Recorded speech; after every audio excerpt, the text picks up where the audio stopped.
Hi, I'm Justin. Also, I hate the way my voice sounds, so if you can do whatever Photoshop does to voices, make me sound awesome. And this is my lovely friend, The beauty in the eyes of the beholder, and it's just about getting into the seat of being the beholder. Hayley. I don't think you have to be particularly perceptive.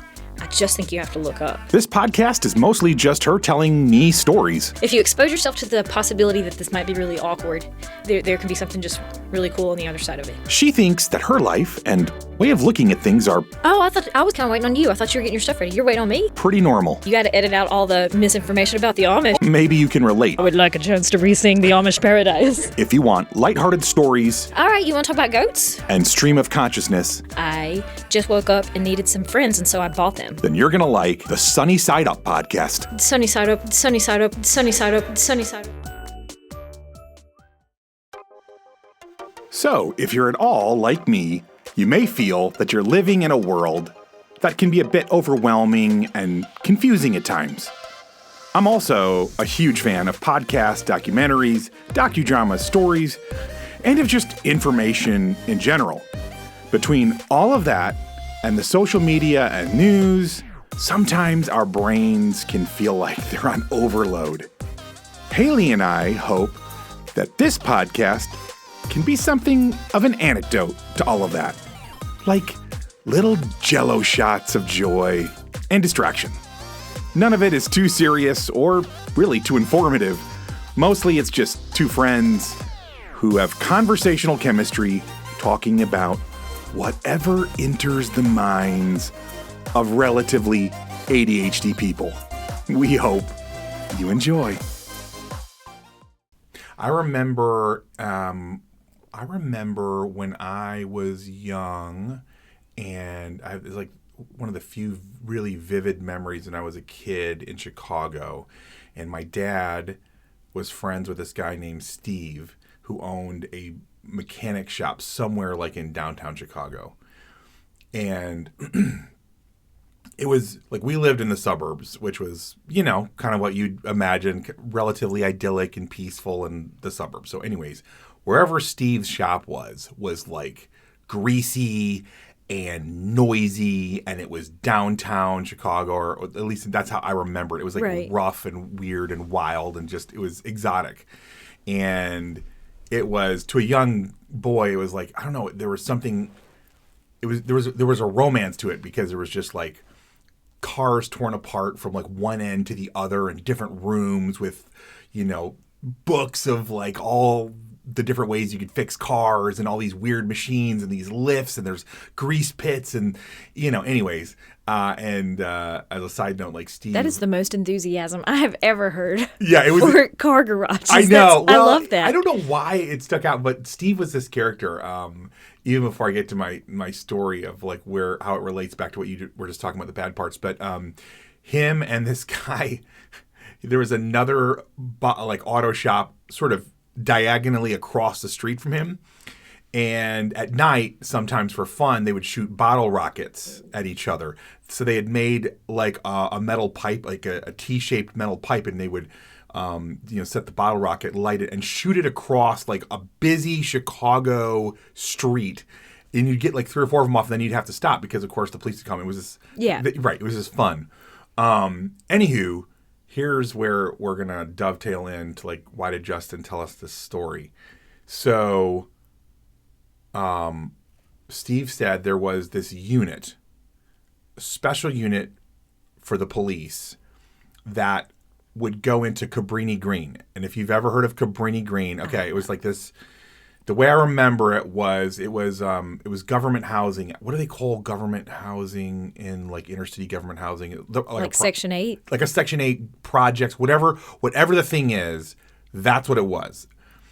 And it became legendary, I think, during the 80s, which is when I would have been there. But anyways, like awful. Like just like you talk about Wild West. So anyways, there was a special unit of police, and what they had done is they had refurbished a bread van. Like a bread truck. And they would go in with full body armor, and all they would do is they would drive the streets at around 5 or 6 in the morning. So just the first crack of daylight, all the people were now asleep, and they would just look for the visible bodies and then throw them in the back of this bread truck. and dispose of them, like little to no investigation, like just dispose of the bodies into like whatever a city's like, like their version of a big hole. Right. And just be done with it. But like chicken pit. Yeah, chicken pit, like no investigation, no nothing. But they were like, it was so bad that the cops typically wouldn't go in there during the day or at night. So this was their thing, is like, you guys do whatever you want to do, and then really early in the morning we'll take visible bodies off. And like, I remember they said there were nights or interesting mornings. Second life for a bread truck. Right. Ooh. And my friends repurposed one into a gamer truck. That's very different. Very different from. And those are awesome, by the way. Yeah. When I was in fundraising, like if we were really like trying to get kids to sell a lot of stuff in schools, you would offer like, whichever class sells the most, you're going to get an hour in the game truck. And dude, that was cool. Yeah, birthday parties, everything else. It's a good idea. There was a man in our town that was selling ambulances. I'm not sure why he had several of them, but my nephew bought one because it was only $4,000 or $5,000, and it ran. It was. So he was coming to our shop. He wanted to show it to my husband, who has a mechanic shop, which I never thought was spectacular until you just described the mechanic shop. But he's driving down the road, and I hear sirens because I work at home. And now he was getting closer, turned to come down the driveway, and my husband called from the shop to say, "Hey, don't worry, that's just." And that's my nephew. He just bought it, and he was letting me know not to be concerned about this approaching sirens because our driveway is half a mile long and it's private, so there's no other reason they'd be coming. Anyhow, he is driving so fast because he's joking. He pulls up, and then we're all back there laughing at this ambulance purchase. And what could you do? You can make an ice cream truck, or a bookmobile, like a mobile library. Like there's so many different. Creative Uber, or one of those things where you drunk people stop in and you just hit them with an IV and put them back on the streets in Vegas or whatever. Like there's so many ways to repurpose an ambulance. Nearly endless opportunities. Yeah. The party bus was a good one because you can clean an ambulance so easily. Like you just turn a water hose to it. Everything back there is just smart. Yeah. So What Tim did not do when he called to tell me, "Don't worry, it's just our nephew," he did not call the neighbors across the street. Oh, right. Okay. So they're giggling at the shop. I go back to work. This was like a cloudy, kind of a cloudy, overcast day. So they were not working away. They were just around the shop cleaning up. So they had pushed a lot of stuff into a pile, and they were burning it, a huge burn pile behind the shop. So the neighbors hear the sirens, and they're elderly. It's this gentle, sweet couple. Aww. And they see a huge plume of smoke coming from behind the shop, and then this like pedal to the metal ambulance speeding down a driveway with sirens. They were so panicked. Like, throw their clothes on. I think one of them tripped. He stood up to put his pants on and tripped putting them on and fell. And this elderly neighbor falling, trying to get his clothes on so he could get in the vehicle and get to our house fast enough to check on us. And they pull up and they are crying before they even get out of their vehicle. Oh, no. And then Tim's like, "Oh, I'm so sorry. No, it was just..." Okay, by the way, this is the classic example of how and why compelling conspiracy theories get started. You have actual smoke coming from a fire. Yes. Okay, right.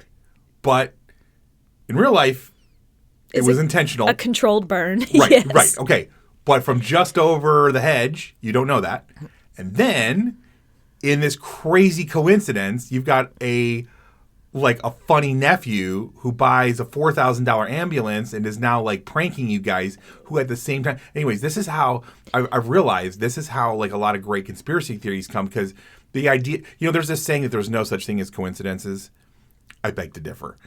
I'm not saying everything's a coincidence, but I'm saying anybody when you hear a never, be very careful. Yeah. Anyways, no, it was an unfortunate fact pattern, and the neighbors were relieved to know, but it took them several minutes to decompress. Yeah.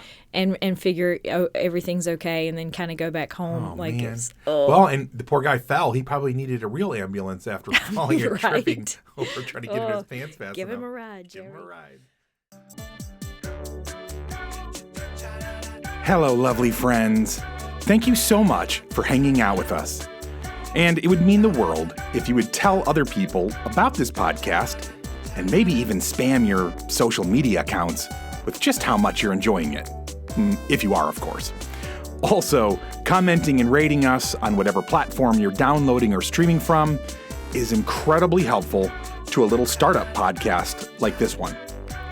On the other hand, if you are dissatisfied with your listening experience, please leave all of that hate on someone else's podcast. Just maybe to confuse them a little bit, right? But most of all, we hope you keep looking up and looking for the sunny side of life.